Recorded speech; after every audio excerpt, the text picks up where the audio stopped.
नमस्कार, मैं हूं जय त्रिपाठी। शाम को 7 बज गया और मैं हाजिर हूं आपका पसंदीदा प्रोग्राम लेकर बिग डिबेट। बिग डिबेट में आज हम बात करेंगे मध्य प्रदेश की सियासत में लगातार होने वाली घोषणाएं। सत्ता पक्ष घोषणाएं कर ही रहा है, विपक्ष भी अब पीछे नहीं, वो भी लगातार घोषणाएं कर रहा है। दोनों को चिंता नहीं हो रही कि मध्य प्रदेश के ऊपर कर्जा कितना बढ़ता जा रहा है। लगातार मध्य प्रदेश के ऊपर कर्ज बढ़ रहा है और रोज जो घोषणाएं हो रही उनसे कर्ज की सीमा लगातार बढ़ती जा रही है। और जो सत्ता में आने को आतुर कांग्रेस, कमलनाथ जी पीसीसी चीफ, वो भी लगातार घोषणाएं कर रहे हैं कर्ज का विरोध करते हुए कि मध्य सरकार बहुत कर्जा हो गया है। लेकिन नई घोषणाएं वो भी कर रहे हैं, नई घोषणाएं शिवराज सिंह चौहान जो मुख्यमंत्री वो भी कर रहे हैं। इन सारे मुद्दों को लेकर आज हम चर्चा करेंगे और उस पर बातचीत करेंगे। एक मेहमानों का पूरा पैनल हमारे साथ होगा। हम लोग एनालिसिस करेंगे, समझने की कोशिश करेंगे कि कैसे इस कर्ज से मुक्ति पाएगी। अगर ये कर्ज लिया जा रहा है तो इसका क्या नुकसान हो सकता है, इसका क्या फायदा हो सकता है, इस कर्जे से लाभ क्या होंगे, इस कर्जे से हानियां क्या होंगी, इस कर्जे का बेहतर उपयोग कैसे मध्य प्रदेश की डेवलपमेंट के लिए हो सकता है, इस जनकल्याण में कैसे भागीदारी हो सकती है। इन सारे मुद्दों पर चर्चा करेंगे। लेकिन उसके पर देखते हैं एक छोटी सी रिपोर्ट। मुख्यमंत्री शिवराज सिंह चौहान प्रदेश में एक के बाद एक नई योजना लेकर आ रही हैं और प्रदेश की जनता को अपने पक्ष में करने की कोशिश कर रही हैं।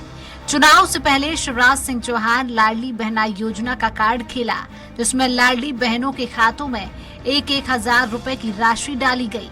इसके साथ अन्य और योजनाओं के चलते शिवराज सरकार पर लगातार कर्ज बढ़ रहा है। वहीं सरकार द्वारा लोन लेने का सिलसिला लगातार जारी है। प्रदेश सरकार ने इस साल के 6 महीने में अब तक अलग अलग तारीखों में 11 बार कर्जा लिया है। अब शिवराज सरकार पर 29,000 करोड़ का कर्जा हो गया है। इस साल लिए गए कर्ज जनवरी 2023 में 2,000 करोड़, फरवरी 2023 में 12,000 करोड़, मार्च 2023 में 9,000, मई 2023 में 2,000 करोड़। मुख्यमंत्री जी की घोषणाएं, लाडली बहना योजना, मुख्यमंत्री सीखो कमाओ योजना, किसान ब्याज माफी योजना, संविदा कर्मचारियों की मानी मांगे, ग्रामीण रोजगार सहायकों का वेतन दुगना, आंगनबाड़ी कार्यकर्ताओं का बढ़ाया वेतन, सीएम राइज स्कूल खोले, 12वीं छात्रों को दी ई स्कूटी, 5 लाख कर्मचारियों को दिया 42% डीए, तेंदुपत्ता संग्राहकों को जूते, साड़ी, सैंडल वितरित, सागर में संत रविदास मंदिर। वहीं कांग्रेस ने विधानसभा चुनाव 2023 को लेकर अपना वचन पत्र जारी करते हुए 5 बड़ी घोषणाएं की हैं। किसानों को लेकर की गई इन घोषणाओं में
घोषणाओं का अंबार लगता जा रहा है, कर्ज का भार बढ़ता जा रहा है। मध्य प्रदेश की अपनी सीमाएं हैं। इकोनॉमिक डाटा, इकोनॉमिक आंकड़ों की बाजीगरी बहुत कुछ हो सकती है, लेकिन हकीकत उससे बहुत परे होती है। तमाम दावे होते हैं, तमाम तर्क दिए जाते हैं, कुतर्क होते हैं, जिसमें कहा जा सकता है कि मध्य प्रदेश सरकार जीडीपी का 4% तक ऋण ले सकती है। सब तर्क होते हैं, लेकिन तर्कों के आधार पर राजनीति चल सकती है। प्रदेश का कल्याण नहीं हो सकता। इसलिए आज हम चर्चा करने जा रहे हैं कि मध्य प्रदेश में लगातार जो घोषणाएं हो रही हैं, उनका जो बजट बढ़ता जा रहा है, उससे मध्य प्रदेश में आखिर क्या स्थिति बनने वाली। इन सारे मुद्दों पर चर्चा करने के लिए 3 खास मेहमान मेरे साथ हैं। मैं आपका उनसे परिचय कराऊं। भारतीय जनता पार्टी के प्रवक्ता ब्रज गोपाल लोहिया जी, जो बड़ी शालीनता से, बड़ी शिद्दत के साथ, नमस्कार ब्रज भाई, अपनी बात रखते हैं।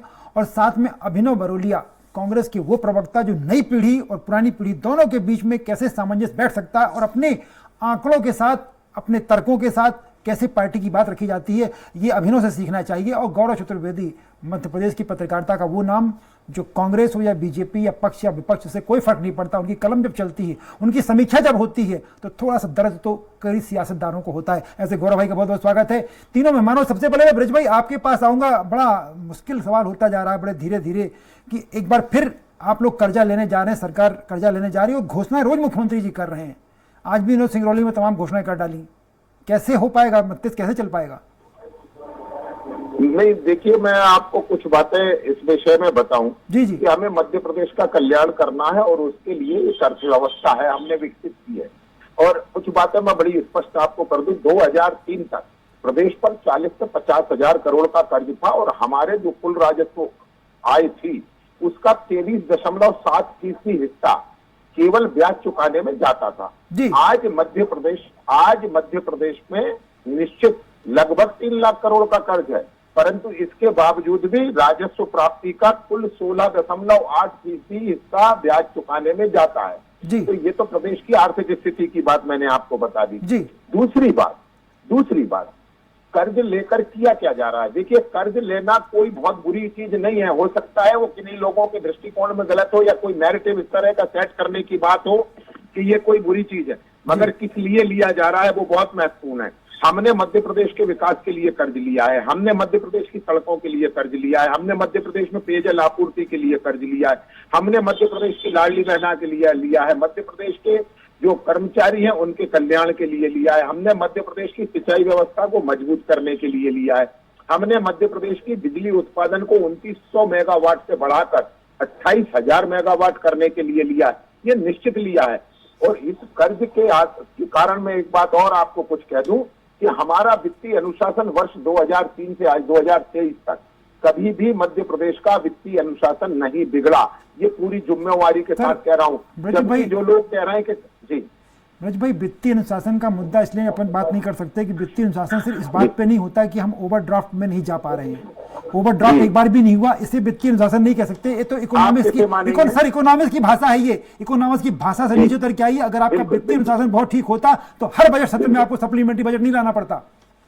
जी, अब आपने अपनी बात कह दी जी। मैं आपको वही बता रहा हूँ। जो लोग हम पर उंगली उठा रहे, जो लोग हम पर आरोप लगा रहे, क्या वो बताएंगे कि 2.5 करोड़ के आबादी वाले पंजाब में वो अभी सरकार से बाहर हुए, उसके 4,85,000 करोड़ का कर्ज छोड़कर अब आप गुणा करिए और 8.5 करोड़ की आबादी, 8.5 करोड़ की आबादी के मध्य प्रदेश पर हमारी आबादी और हमारे बजट के अनुरूप कर्ज कम है। पहली बात तो हम ये कह रहे हैं। दूसरी बात, हम कभी इस तरह के दावे नहीं करते हैं कि हमने जो किया है वो परफेक्ट है। इस समय का मध्य प्रदेश में 23,000 करोड़ का बजट हुआ करता था 2003 का। आज मध्य प्रदेश का बजट 3,14,000 करोड़ का है। पहले मैं आपको ये कर दूं। दूसरी बात, जो लोग आरोप लगा रहे हैं और नैरेटिव सेट करने की कोशिश कर रहे हैं, क्या वो ये बताने का कष्ट करेंगे कि वो जो घोषणाएं कर रहे हैं वो कहाँ से पूरी करेंगे? 15 महीने की सरकार के दौरान 21,000 करोड़ रुपए का कर्ज लिया गया। मैं पहले आपको ये बता दूं। और मध्य प्रदेश के विकास के लिए नहीं लिया गया, ये भी आपको बता दूं। उससे मध्य प्रदेश का कोई भला नहीं हुआ है। किसका भला हुआ है ये खुद एक जांच का विषय है। मगर 16 महीने में मैं वही बात उसी मुद्दे पे अभिनव बरोलिया से, ब्रज भाई, अभिनव बरोलिया साहब बैठे हो। अभिनव जी, उनका कहना है कि आप लोग बिना वजह में कर्ज का मुद्दा उठा रहे हो। कर्ज तो हम डेवलपमेंट के लिए लिख रहे हैं, डेवलपमेंट किया जा रहा है, और आप जो बातें करते हो कि कर्जा ले लिया, आप भी तो वही करने जा रहे हो। अभिनव बरोलिया, मैं आपसे सिर्फ ये टू द पॉइंट समझना चाहूंगा कि जो कर्ज मध्य सरकार ने लिया है वो बता तो रहे कि डेवलपमेंट किया है, फिर आपको क्या दिक्कत है? देखिए, बहुत अच्छे से बोल रहे हैं लोहिया जी की मध्य प्रदेश के कल्याण के लिए ये कर्ज लिया है और 18 साल में अभी तक तो उन्होंने कोई कल्याण किया नहीं, अब कल्याण करेंगे इसलिए कर्ज लिया है। 3 लाख करोड़ का कर्ज हो चुका है। लगातार हर महीने 2 महीने में कर्जा लिए जा रहे हैं। जा कहां रहा है? पब्लिक डोमेन में कुछ भी क्लैरिफाई नहीं है कि इसका यूज कहां हो रहा है, कहां पर इस मतलब ये किन हमारे बेरोजगार युवाओं के लिए हो रहा है क्या, हमारे किसानों के लिए हो रहा है क्या, या हमारे कर्मचारियों के लिए हो रहा है क्या हमारी गृहिणियों के लिए हो रहा है। महंगाई तो लगातार बढ़ती जा रही है, बेरोजगारी लगातार बढ़ती जा रही है। 12 लाख जो पटवारी के अभी लेटेस्ट का घोटाला सामने आया है, 12 लाख जो बच्चे थे उन्हें 750 करोड़ रुपए मतलब भरे, फीस जो एग्जाम फीस होती है वो भरे, उसकी एफडी करी इन लोगों ने, वो पैसा कहां गया, ये पैसा भी रखा हुआ, मतलब लगातार गड़बड़ जाला। मैं लगातार एक बात हमेशा बोलता हूं कि 18 साल की ये घोटाला, भ्रष्टाचार और ये पूरे जो सरकार चल रही है, ये कुछ भी क्लैरिफाई नहीं करती है, बताती नहीं है, सिर्फ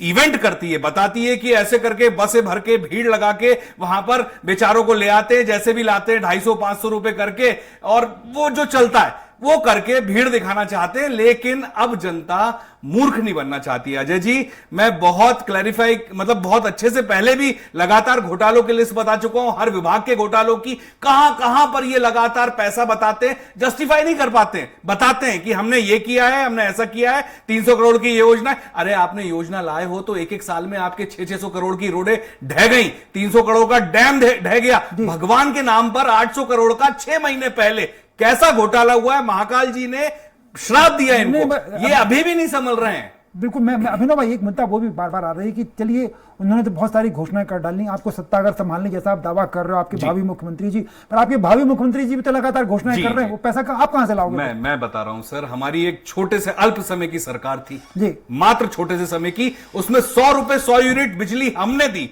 आज आपके घर का भी, अजय सर, गौरव हमारे सर बैठे, इनके घर का बिल या आम जनता जो सुन रही है उसके घर का बिल भी आप देख रहे होंगे कैसा आ रहा है। हमने जो बोला वो किया। किसानों का कर्जा माफ ऑन पेपर है, कमल पटेल जी ने एक्सेप्ट किया, हम झूठ नहीं बोलते, वो किया हमने। जो अल्प समय में हम कर सकते, विजन है कमलनाथ जी का। कमलनाथ जी ने 44 साल के इतिहास में इस देश को कहां से कहां बनाया है। इनकी भी सरकार रही है, कमलनाथ जी मंत्री रहे हैं सेंट्रल में, तो ये खुद जानते हैं, और इनके नितिन गडकरी जी खुद तारीफ करते हैं कमलनाथ जी के विजन की, तो हम जानते हैं, हम जो बोलते हैं वो करते हैं। हिमाचल प्रदेश में ओल्ड पेंशन स्कीम हम लाए, राजस्थान में 76 लाख परिवार, खाली महिलाएं नहीं, 76 लाख परिवारों को 500 सिलेंडर हमने दिया। गोबर, छत्तीसगढ़ में गोबर हमने खरीदा, हमने वो झूठी गायों की जो ये बातें करते हैं कि गाय को हम ऐसे करेंगे, हमने वो नहीं किया। हमें कर्जे पे बात कर रहे थे, अपन थोड़ा ऑफ ट्रैक होते हैं। एक बार गौरव भाई बैठे हुए मेरे साथ। गौरव जी, दोनों पार्टियों की बात आपने सुन ली, लेकिन चिंता का विषय तो है कि कर्जा लगातार बढ़ता जा रहा है, घोषणाएं दोनों करते जा रहे हैं। अगर ये भी सत्ता में आए, मान लीजिए जैसा कि भावी मुख्यमंत्री जी कह रहे हैं, तो स्थितियां कितनी विपरीत होंगी गौरव भाई? जिस दर के साथ, जिस तेजी के साथ दोनों राजनीतिक दल घोषणाएं कर रहे हैं, हाँ, अगर हम भविष्य को देखें तो हम 1-2 साल के अंदर दिवालिया घोषित हो जाएंगे, क्योंकि लगातार राजकोषीय घाटा बढ़ रहा है। हाँ, वर्तमान स्थिति में बजट के हिसाब से अगर हम देखें तो 3.5 लाख करोड़ का जो कर्जा था वो चुनाव आते आते 4 लाख करोड़ के आसपास पहुंच जाएगा। हर महीने सरकार कर्ज ले रही है, आने वाली सरकार के साथ भी यही स्थिति होना, इससे हटकर कोई स्थिति नहीं होगी जी। मध्य प्रदेश की सरकार वर्तमान में प्रतिमाह लोक परिसंपत्ति विभाग के माध्यम से मध्य प्रदेश शासन की जो संपत्तियां हैं उनको लगातार बेचे जा रही है। राज्य के पास सिर्फ पेट्रोलियम पदार्थ और आबकारी पर टैक्स वसूलने का अधिकार है, बाकी टैक्सेस केंद्र सरकार का जो हिस्सा मिलेगा उसमें आएगा जी। वर्तमान स्थिति में हम बात करें, जो सरकार की सबसे सफल योजना लाडली बहना योजना मानी जा रही है जी। कांग्रेस की नारी सम्मान योजना मानी जा रही है, जो आने वाले समय में कांग्रेस 1500 रुपए देने का वादा कर रही है उसमें। तो वर्तमान स्थिति में अजय जी, विभिन्न विभागों का जो पैसा था वो पूरा का पूरा लेकर लाडली बहना योजना में वितरित किया जा रहा है, और इससे जो सबसे बड़ी दिक्कत खड़ी हो रही है वो दिक्कत है जो अन्य विकास कार्य हैं, अन्य विभागों के विकास कार्य हैं, वो पूरे के पूरे ठप पड़ गए हैं जी। ऐसी स्थिति में राजनीतिक दलों को भी सोचना चाहिए और सरकारों को भी सोचना चाहिए। हम ये नहीं कह रहे हैं कि नारी का सम्मान ना हो, उत्थान ना हो, हम ये नहीं कह रहे कि किसानों का सम्मान ना हो, उत्थान ना हो। ऐसी योजना बनाई जाए कि उनको लाभ मिले और सरकार के ऊपर किसी भी प्रकार का बोझ नहीं आए। मैं ब्रिजगोपाल जी, बड़ी अच्छी बात गौरव भाई ने कही कि आप बजट को डाइवर्सिफाइड कर रहे हैं, हर विभाग का बजट लाडली बहना योजना में जा रहा है। आप एक अलग सोर्स ऑफ इनकम तैयार कर लीजिए, फिर आप तमाम घोषणाएं कर डालिए। सोशियो इकोनॉमिक सिस्टम आपको लागू करना पड़ेगा, पॉलिटिकल पार्टी है, उससे कोई दहशत नहीं है, करिए सोशल इंजीनियरिंग आप खूब करिए, लेकिन सोशल इंजीनियरिंग करने के साथ सड़कों की इंजीनियरिंग, ब्रिज की इंजीनियरिंग, हमारा मेट्रो प्रोजेक्ट कितना डिले हो रहा है, उस पर देखिए हमारे बहुत सारे फ्लाईओवर बन रहे हैं पूरे प्रदेश में, वो कितना डिले हो रहे हैं। इन सारे मुद्दों गौरव भाई कहना है कि आप जो डाइवर्सिफाइड कर रहे हो फंड को, वो तो गलत है ना। अजय जी, इसी में एक चीज और जोड़ना चाहूंगा, जो लाडली बहना योजना है, नारी सम्मान योजना जो कांग्रेस लेकर आई है, इस योजना को इतने ही बजट के साथ किसी और अन्य स्वरूप में लागू किया जा सकता था, जिससे महिलाएं सशक्त होती और उनकी आमदनी बढ़ती। सरकार के ऊपर बोझ ना। गोपाल जी जवाब दे रहे हैं। जी हाँ गौरव, ब्रिज भाई। जी मैं बता देता हूँ, सारी बातें बता देता हूँ, सबकी चिंताओं का समाधान करें। बिल्कुल बिल्कुल बिल्कुल। आप कह रहे हैं मेट्रो को आवश्यकता है, क्या हमने मेट्रो का बजट कट किया? इंदौर में मेट्रो का 58% काम हो चुका है, आने वाले 3 महीनों में ट्रायल रन चालू करने का काम करेंगे। भोपाल में मेट्रो का काम किसी स्पीड से चल रहा है, आप स्वयं देख रहे हैं, मुझे बताने की आवश्यकता नहीं है। तीसरी बात जो अभी बहुत चिंता हो रही थी, मैं अभी देख रहा था कि राजस्थान पे कितना कर्ज है, क्या ये आपको मालूम है? आप जनसंख्या में हमसे छोटा राज्य कमलनाथ जी ने 350 करोड़, 1 मिनट रोकूंगा आपको, 350 करोड़ सैंक्शन करे थे महाकाल के लिए, आपने नहीं करे थे, लेकिन आपने वो 350 को बढ़ा के 800 कर दिया। अब सबसे बड़ा घोटाला बता रहा हूं आपको, 350 से बढ़ा के 800 आपने किया, भाजपा की सरकार ने। अभी वो कर्जे की बात कर लेंगे, तो ये कर्जे में शामिल है सर। ये इस तरीके से भ्रष्टाचार करते हैं। अभिनव भाई थोड़ा इनकी पोल खोलना जरूरी है। मैं आप लौटूंगा आपके बाद। अभिनव भाई, हाँ ब्रिज भाई, आप जो बता रहे थे बजट डाइवर्सिफिकेशन जो हो रहा है वो चिंता का विषय है ना। मैं बता दे जी, मैं बता दे रहा हूं, अगर कृपा करके ये सुन ले। अभी बिल्कुल सुन रहे हैं। अभी आपने बड़ी जिम्मेदारी से कहा और मैं बड़ी जिम्मेदारी से कह रहा हूं इसीलिए कि आपने महाकाल लोक का टेंडर भी किया था, आप भूल गए, और उसमें L1 कौन था ये भी आपने तय किया था भाई। हाँ तो भाई साहब वही तो बता रहे हैं, उसको बढ़ाया 500 करोड़ किसने बढ़ाया? आपने भ्रष्टाचार करने के लिए बढ़ाया, कर भी दिया। 6 महीने में वो महाकाल सप्तऋषियों की मूर्तियां टूट भी गई। अभिनव भाई, वो जो सवाल गौरव ने उठाया था, मैं उस पर मेरी भी चिंता का विषय है, क्योंकि हम लोग थोड़ा बहुत मध्यप्रदेश की चिंता कर रहे हैं कि वो जो बजट डाइवर्सिफिकेशन हो रहा है ब्रज भाई, उस पर बात कर रहे थे हम लोग कि आपके प्रोजेक्ट रुक रहे हैं, बजट आपने लगा दिया पूरे। निवेदन करूं, हमारे कांग्रेस के प्रवक्ता कभी विषय पर चर्चा नहीं कर पाएंगे, कभी अपने समय में अपनी बात नहीं रख पाएंगे। नहीं, दुर्भाग्य ये। मैं आपसे फिर कहता हूं, आप सवाल दीजिए। राजस्थान का कर्जा मालूम है क्या अभिनव बरोलिया जी को? अरे मुझे सारे कर्जे मालूम है, और वहां पे किस तरीके से सरकार चल रही है वो भी मालूम है। लौटूंगा अभिनव भाई, आपको जवाब देने के लिए मौका दूंगा। हाँ ब्रिज भाई, मैं कहाँ बोल रहा हूँ, आप बोल रहे हो तो बता रहा हूँ। हाँ चलिए, अब नहीं बोलेंगे, चलिए हाँ आप बोलिए। नहीं, मैं नहीं, क्षमा चाहता हूँ, मुझे कुछ नहीं कहना है। आप तो हमेशा ही ऐसे करते हो, समझ नहीं आता। आपको तो कभी समझ नहीं आता, तो आप तर्क से दिया करो ना। मैं गौरव वाले, मुझे नहीं बोलना है, अभिनव भाई, मुझे नहीं बोलना है। अभिनव भाई, ब्रिज गोपाल जी, मेरा जो सवाल देखिए, जिन्होंने ये मान लिया है कि बजट डाइवर्सिफिकेशन जो हो रहा है, अरे बजट डाइवर्सिफिकेशन की बात करता हूँ, बजट डाइवर्सिफिकेशन की बात सुन लीजिए।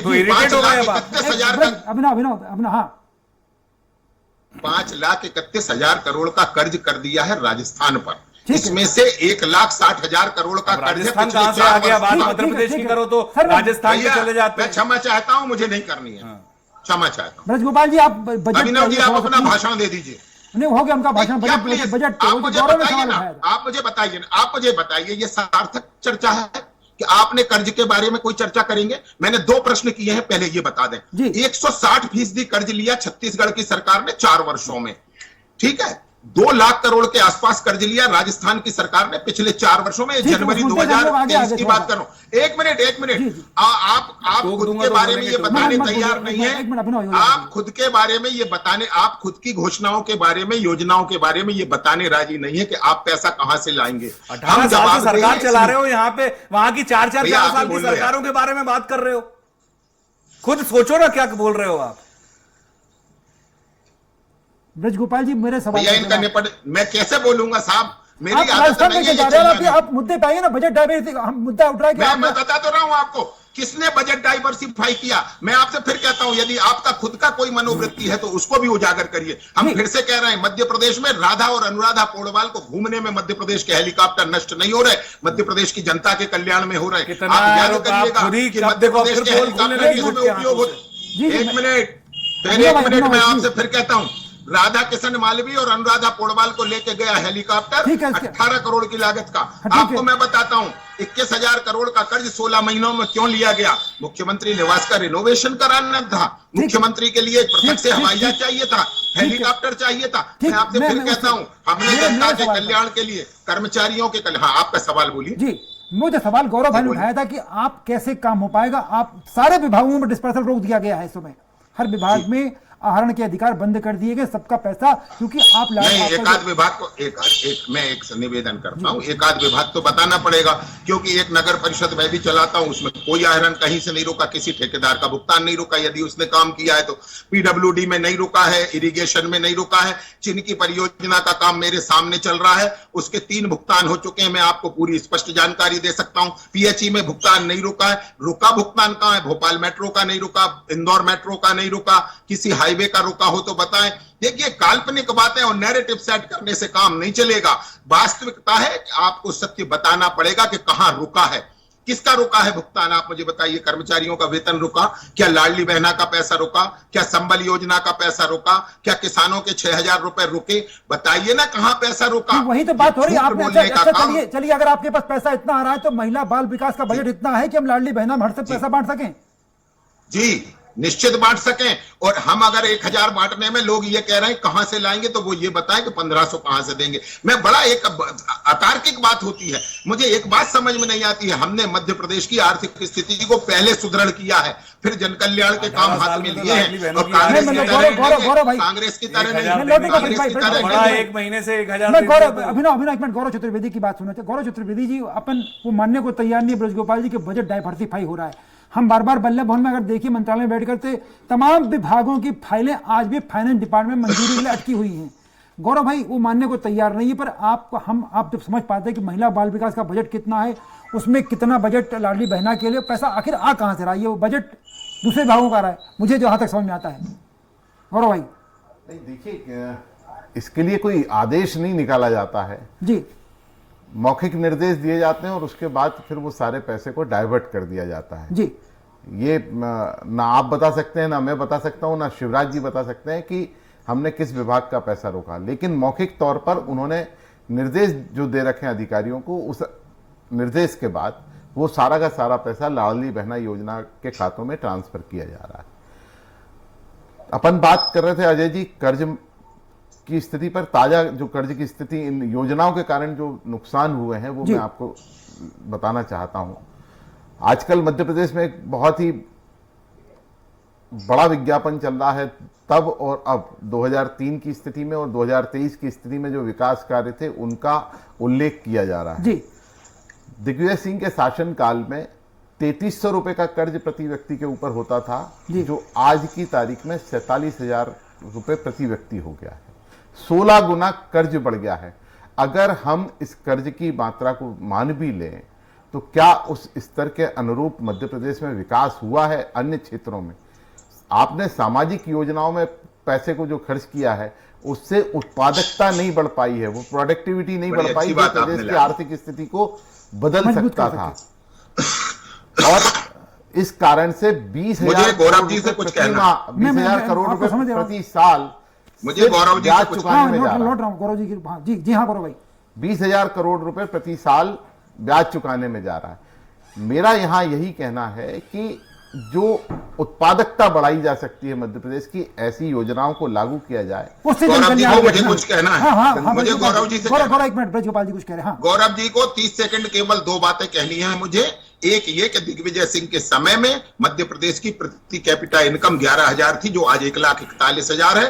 दूसरा ये कहना है कि उस समय मध्य प्रदेश का बजट 23,100 करोड़ का था, आज 3,14,000 करोड़ का है। इसलिए उनसे तुलना मत कीजिए जिनके नाम कहीं एक मध्य प्रदेश में विकास का पत्थर भी नहीं लगा। मध्य प्रदेश की सड़कों को गड्ढों में डुबोने वाले, और अभी जो शिवराज जी बोलते हैं गड्ढों में डूबा हुआ राजधानी, ये बोई देखो आप, जब भोपाल में ऐसी हाथ से निकल रही है रोड, हाथ से बंद कर दी जाती थी, हाथ से खोदने पे रोड निकल रही है। ये कर रहे हो आप, ये बड़ी बड़ी बातें हैं, ये आंकड़े बताकर जो करते हो आप लोग। मैं आपसे फिर कह रहा हूँ, मैं और इसीलिए मैंने गौरव जी को उत्तर दिया है। मैं फिर से कहता हूँ, मैं आपको क्या बोल रहा हूँ, आपके झूठ को एक्सपोज कर रहा हूँ मैं। जनता के सामने, क्योंकि आप लोग हमेशा झूठ बोलते हो। 18 साल से शासन कर रहे हो, ऐसा शासन किया है कि ना बच्चे खुश है, एक पीढ़ी बर्बाद कर दी और आने वाली एक पीढ़ी को और बर्बाद करने की तैयारी कर रहे हैं। मध्य प्रदेश में तो आपके झूठ को तो हम पर्दाफाश करेंगे यहाँ पे। अगर आपको सही जानकारी अगर मिल रही है तो उसको आप गलत बताते हो। देखिए ये आपके एक बूढ़े नेताजी लगे इसमें, ये मध्य प्रदेश में क्यों लगा है? ये राजस्थान, अरे एक इंडस्ट्री लेके आप आए आज तक, वही मंडीदीप, अरे 20 साल से हम सुन रहे हैं आईटी पार्क बनेगा भोपाल में। कहाँ है वो आईटी पार्क? बताइए कहाँ है? और आपके एक इंडस्ट्री बता दो गोविंदपुरा, मंडीदीप और पीतमपुर के अलावा कि कुछ लेके आप आए हो यहाँ पे 20 साल में। ऐसे तो एक दशक होता है। अभिनव भाई डिबेट ऐसे ब्रजगोपाल जी ऐसे डिबेट नहीं हो पाएगी।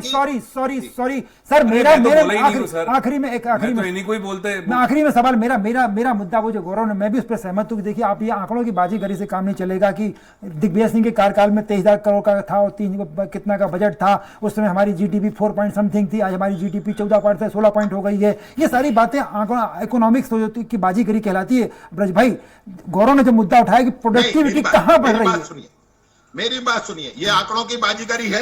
मैं आपसे एक प्रश्न पूछता हूं, जी। ये राजस्थान का विज्ञापन है, ये मध्य प्रदेश में क्या कर रहा है? आपसे पूछता हूं मैं कि आप मुझे देखिएगा कि आप नैरेटिव सेट नहीं कर सकते हैं, आप झूठ के आधार पर नहीं चल सकते। हमारा विज्ञापन भी सर, हमारी सरकार का विज्ञापन भी दिल्ली के स्टेशन में दिखाई पड़ता है। एक भी भुगतान बताएं कि कहां का सर, ये बाजीगरी मत देखिए, हमारी सरकार का विज्ञापन भी दिल्ली के एयरपोर्ट पर दिखाई पड़ता है, जहां कोई देखने नहीं जाता। हम कह रहे हैं हम बाजीगरी नहीं करते हैं, हम तो जन कल्याण करते हैं।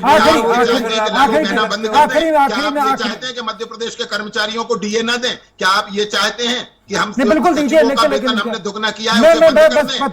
प्रोग्राम का समय हो गया, प्लीज मैं प्रोग्राम का समय हो गया। बिल्कुल संबंधित तीनों मेहमान हमारे इससे जुड़े और बहुत सारी चर्चा की। साफ मुद्दा है कि ये चिंता का विषय सबके लिए हो जाता जा रहा है कि मध्य प्रदेश में जो कर्जा लिया जा रहा है उसका बेहतर उपयोग हो सके। कर्जे लेने से किसी को आपत्ति नहीं है, बेहतर उपयोग हो सके। घोषणाओं को जो अंबार लगता जा रहा है उसका पैसा कहां से आएगा, ये क्लियर होगा तो शायद जनता भी ठीक हो रहेगी। आपने तीनों ने चर्चा में भाग लिया, आपका बहुत बहुत धन्यवाद। ब्रज गोपाल जी आपका, अभिनव आपका, गौरव भाई आपका, तीनों मेहमानों को बहुत बहुत शुक्रिया। ये प्रोग्राम खत्म हो रहा है लेकिन आप कहीं जाइएगा मत, क्योंकि खबरों का सिलसिला चलता रहेगा, इसलिए आप देखते रहिए स्वराज एक्सप्रेस।